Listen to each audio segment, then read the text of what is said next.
All right, here today, gonna go over this, how we tear out and get this piece weight here. So if say we had this at 0, what we would do is stick our bin on that we want to use.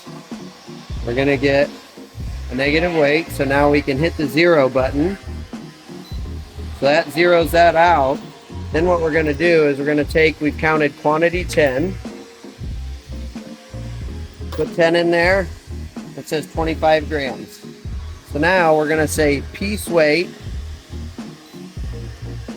Oh shoot.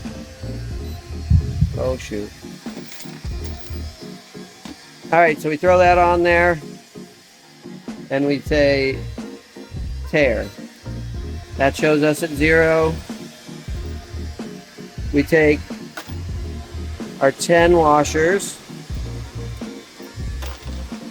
It shows us to 25. So now we go piece weight. So we want to say 2.5 because we're taking 25 grams divided by 10 pieces is 2.5s. Piece weight. Now it shows we have 10 pieces. So we should be able to take 10 more. 10 more. And now it's saying that we got 22 pieces. But that is how you figure out your piece weight on this scale.